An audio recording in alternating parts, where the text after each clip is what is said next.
Pat, the new vice president in charge of programming will be here shortly, Mr. William Briggs. Now, we haven't a permanent office for him to use right now, so we'll put him in 206 for the time being. Yes, sir. Get him a secretary, and you'd better have a page boy go down, open it up, and see if it needs cleaning or anything. If Mr. Briggs gets here, why, show him right in.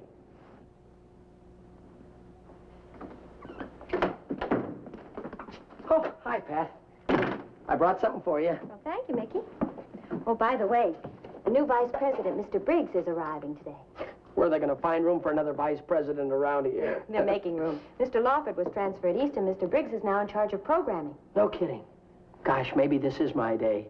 Maybe Mr. Briggs will be open to some changes and some new ideas. Now, Mickey, you're not going to pester him the way you did Mr. Lawford. Pat, don't you realize this may be my big chance to become an announcer? Mr. Lawford didn't think I have any talent, but Briggs might at least be on the ball.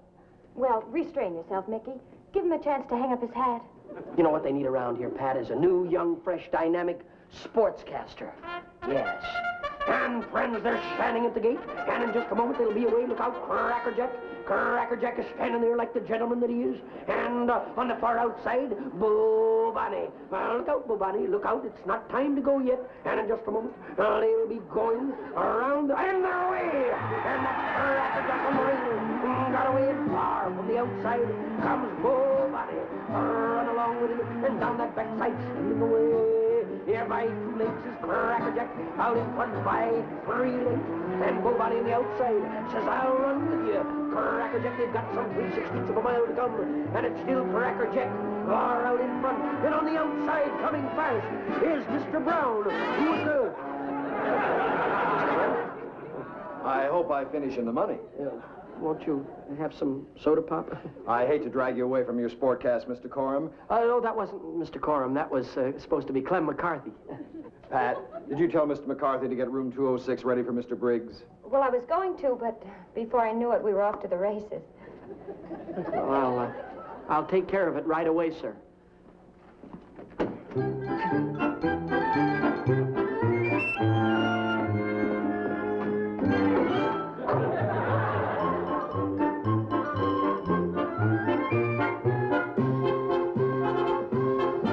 Young man. I'm terribly sorry, sir. Excuse me. That's quite all right, young man. This fountain, sir. I'm sorry.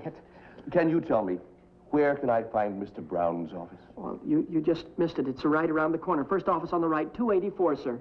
Thank you. Yes, I'm sorry again. You know, this. You should have seen it before we had it fixed.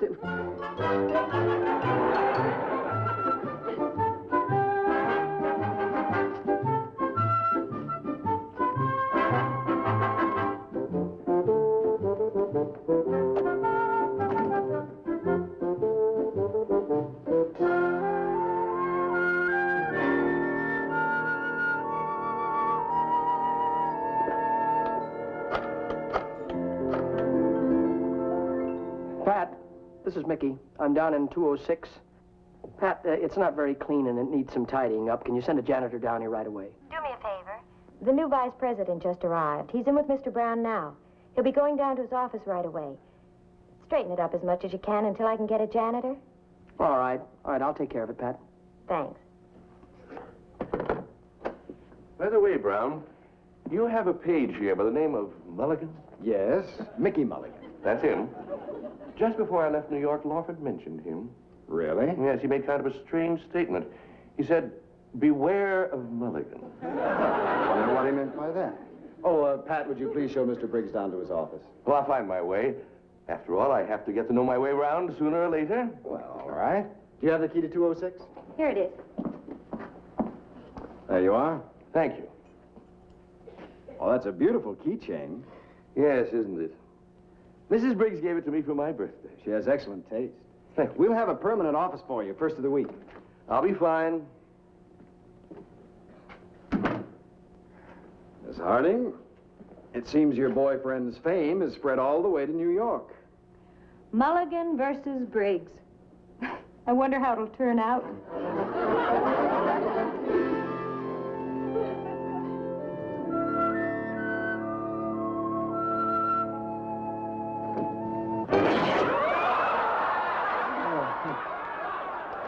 I'm sorry, sir.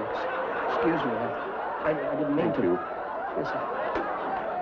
just heard you at the door, and I... All right, we all make mistakes sometimes.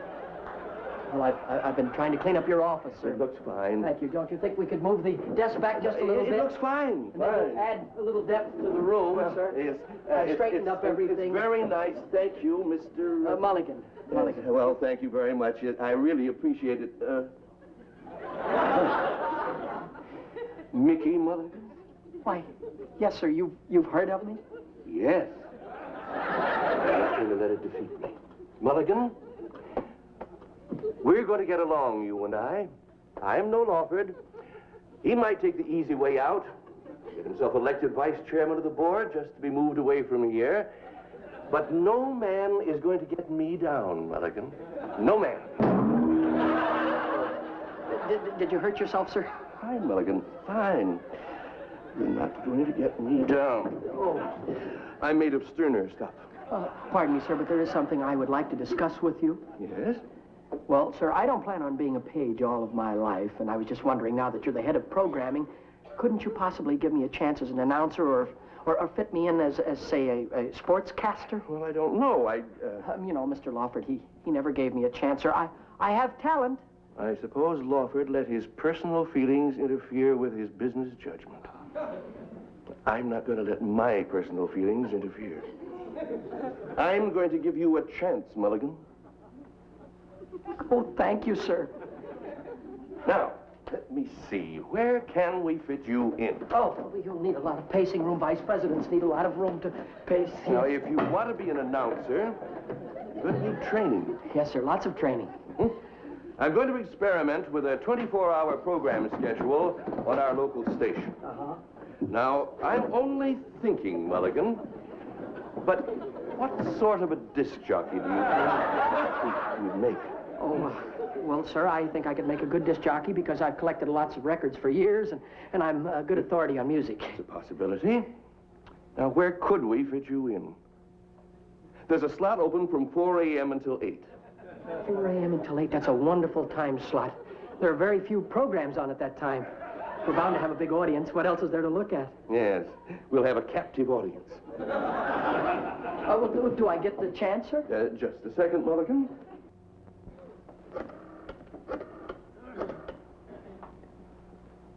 Miss Evans? Briggs in programming. How are we coming along with the auditions for that 4 a.m. to 8 slot? You're not serious. 23 of them turned it down, but I only called 22. Oh, you don't want it either. Mulligan, I'm going to take a gamble with you. You mean that I have the job, sir? You take over tomorrow night. If you deliver the goods, the job is yours for keeps. I hope I won't let you down, Mr. Briggs. Do you know, Mulligan, I think we've got the jinx licked. Yeah. I think we're going to get along fine together. Thank you, sir. Mr. Briggs, you didn't hurt you. Go, Mulligan, Go.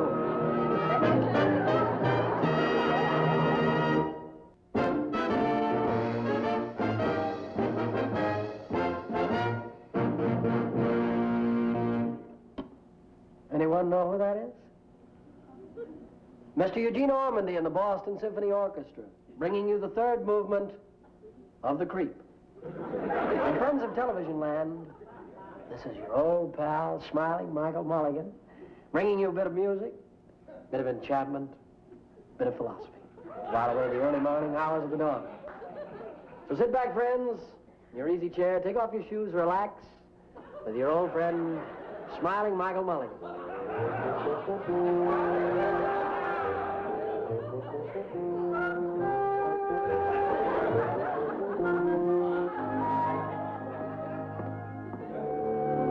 Something wrong with your teeth? Oh, ladies and gentlemen, look who just dropped into our studio. None other than that famous star of the musical comedy world, the glamorous Miss Nell Mulligan.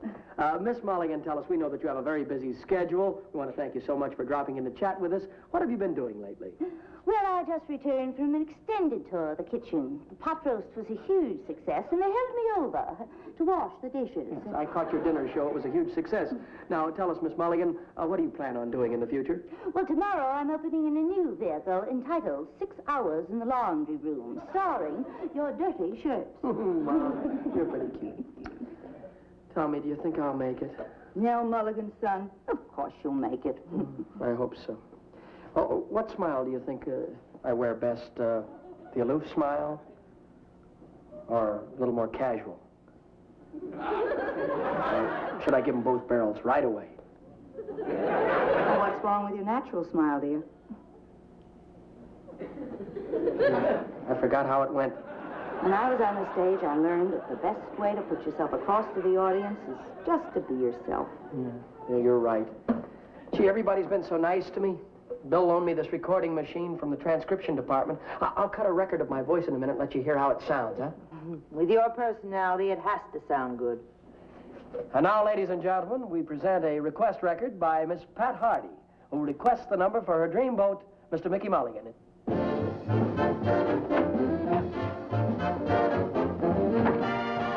Dreamboat? Hello, Nell. Oh, hello, dear. Ladies and gentlemen, into our studio has come somebody we rarely have a chance to interview, Mr. Crime Fighter himself. And here he is. All America is waiting to hear what you have to say, sir. What does America want to hear? What is your name, please? I'm Joe Mulligan, And your occupation, Mr. Mulligan? police department. I'm a sergeant of detectives working out of the 23rd precinct. You must lead a very exciting life, Sergeant. Oh, yeah. I spent the whole day checking R&I files. Just peachy. Look, I'm tired. That new captain they brought in from downtown, Otis, has been riding me all day. How a guy like that rates to be captain, I'll never figure out. Speak up, please. For my money, he should be directing traffic in a dead-end street. I should have had that job, and he knows it. You wanted me to say a few words? Well, here they are. You know what I really do for a living? I play stooge for Captain Otis. This morning he says to me, he says, Mulligan, we got to round up that Martin gang. That's what I said to him yesterday. Oh, he's bright, real bright. And then he says to me, now the first thing I want you to do is bring in the squealer. He wants me to bring in the squealer. That sounds easy, doesn't it? Only nobody's seen the squealer for 6 months. He might be dead. But that's Captain Otis for you. He gets paid for telling other people what to do. Well, thank you very, very much, Sergeant, for that very inspiring talk on teamwork. And so, ladies and gentlemen... Feeling better, dear? This is your old pal, Smiling Mickey Matter of Mulligan fact, I saying, do. Bon appetit. Thanks, Michael, for having me on your show. Anytime, Pop. Well, you know, we ought to buy one of those machines. It's a great thing for helping you blow off steam. Yeah, in a year's time, we could compile quite a library. Well, I've got to get my records set for my program.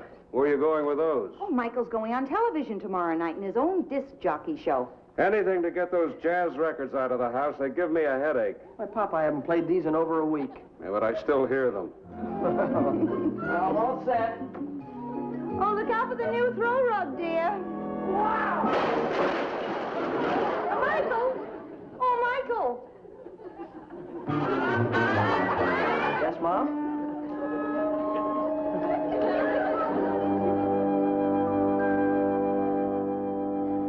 Now we switch you from the pre-dawn movie to a new show, Insomnia Incorporated, starring that eager, wide-awake disc jockey, Michael Mulligan.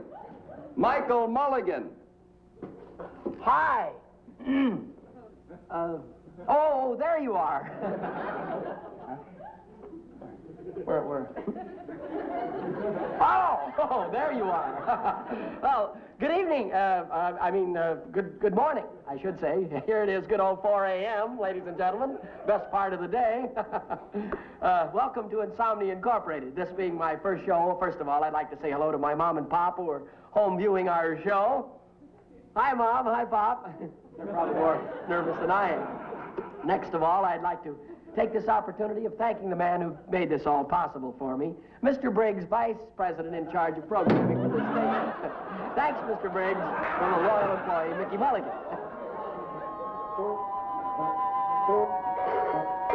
Hi, friends. This is Mickey Mulligan, still going strong here, whiling away the early morning of the hours, early hours of the morning. Just you and I together. The time is just flying by. It's now 5:30. Well, we sincerely hope you're enjoying our program. I also hope that you're enjoying the records that I've been playing for you. Yes, they're all my personal collection. Yes, and next we're going to have a selection that was recorded way back in 1951 called Tiger Rag, with Louis Armstrong on the harp and Dizzy Gillespie on glockenspiel, and the champagne bubble solo will be by Lawrence Welk.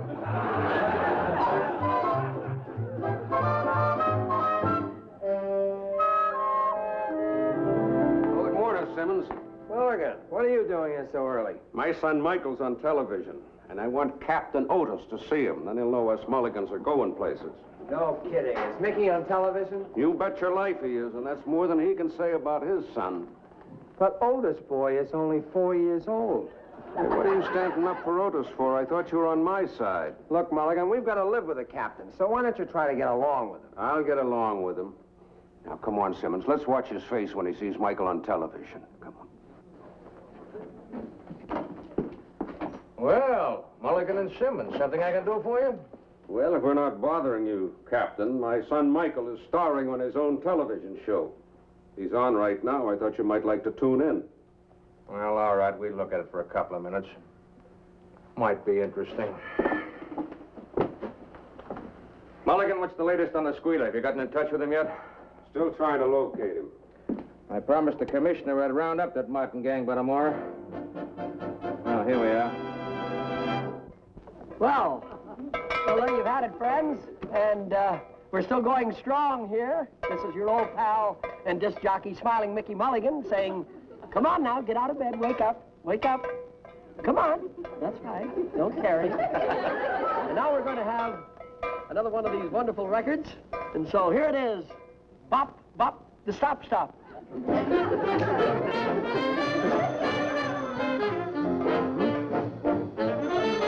Oh? Hello, Mickey Mulligan. The record I'm now playing? Just a moment, man.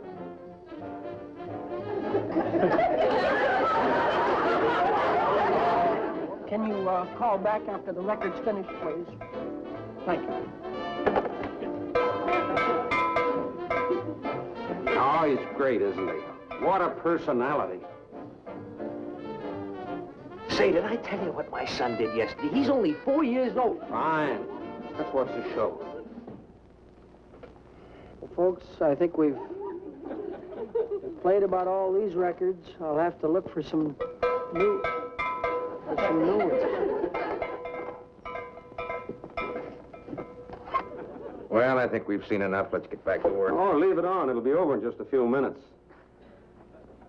Here's one here with no label on it. Be lots of fun to play. Let's just put it on and see what we got. Ladies and gentlemen, into our studios comes somebody we rarely have a chance to interview. All America is waiting to hear what you have to say, sir. What does America want to hear? What is your name, please? I'm Joe Mulligan. And your occupation, Mr. Mulligan? Police department. I'm a sergeant of detectives working out of the 23rd precinct. Well, we've heard enough. Let's get to work. Oh, yeah. I Leave it on. Checking R&I files. Just peachy. Look, I'm tired. That new captain they brought in from downtown, Otis, has been riding me all day. How a guy like that rates to be captain, I'll never figure out. For my money, he should be directing traffic in a dead-end street. I should have had that job, and he knows it. You wanted me to say a few words? Well, here they are. You know what I really do for a living? I play stooge for Captain Otis. This morning he says to me, he says, Mulligan, we got to round up that Martin gang. That's what I said to him yesterday. Oh, he's bright, real bright. And then he says to me, now the first thing I want you to do is bring in the squealer. He wants me to bring in the squealer. That sounds easy, doesn't it? Only nobody's seen the squealer for 6 months. He might be dead. But that's Captain Otis for you. He gets paid for telling other people what to do. Thank you very, very much, Sergeant, for that very inspiring talk on teamwork. And so, ladies and gentlemen, until we meet again, this is your old pal, Smiling Mickey Mulligan, saying... thank you, Sergeant Mulligan. Thank you for that very informative talk.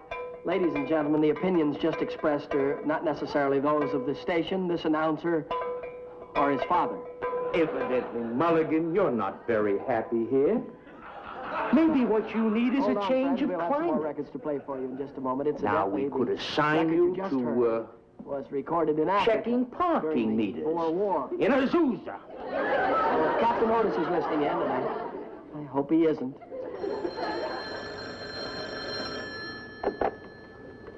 Hello? Who? The squeaker? Oh, the squealer. You hear that, Captain? It's a squealer. Yes, sir? Yes, I'll try and get that for you. Thank you, sir, for calling.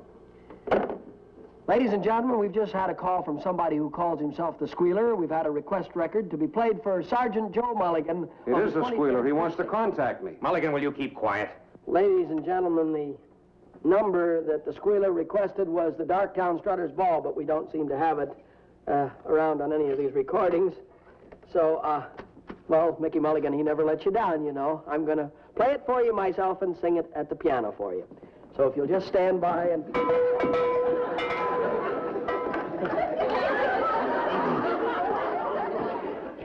Darktown Strutters Ball. I'll be down to get you in a taxi, honey. Better be ready about 8:30. This is the tip-off, the clues in the words to that song. Yeah, he wants us to pick him up in a taxi, honey. No, it's the time, 8:30. That's just 35 minutes from now. Don't forget my honey, 2 steps. We're gonna have 'em all. I'm gonna Be there when the band starts playing. Bam! Bam! He must be talking about the Martin gang. What was the next line? I don't know. Wait a minute. I'll be down to get you in a taxi, honey. Better be ready about 8:30.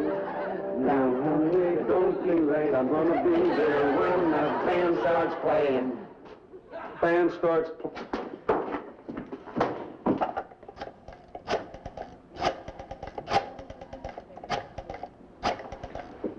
Hello, this is Captain Otis. Connect me with that disc jockey, quick.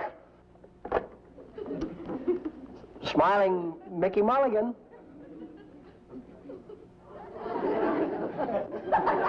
Yes, Captain Otis. Yes, sir? Play that song again. When you get to the second part, slow down so we can get every word. And keep singing till I tell you to stop. Right away. Wilco.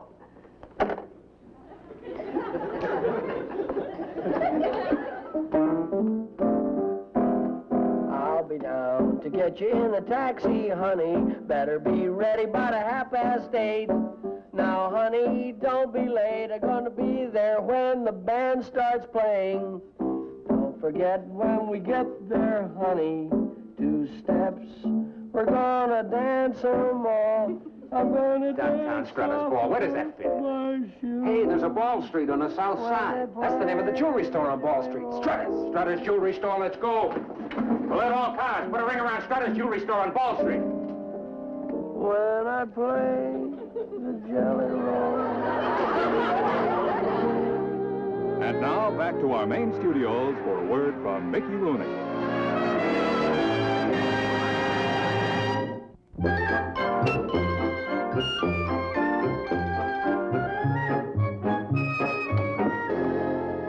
Oh, here you are, Mulligan. I just want you to know that our entire organization is proud of the part you played in helping the police round up the Martin gang. Thank you, sir. I'm sorry that we can't go forward with our original plans, but the world just isn't ready for a 4 a.m. disc jockey show. Oh, I don't think I'm ready either, sir. Nevertheless, there'll always be a place for you on our staff. Your job as page boy is waiting for you. As a matter of fact, you go on duty in about 8 minutes. The future of our network depends upon young men such as yourself, who are eager to tackle the job, to toe the mark, to cut the mustard. I'm confident, Mulligan, that one day you'll rise to the top. Just keep on your toes and never let them catch you napping.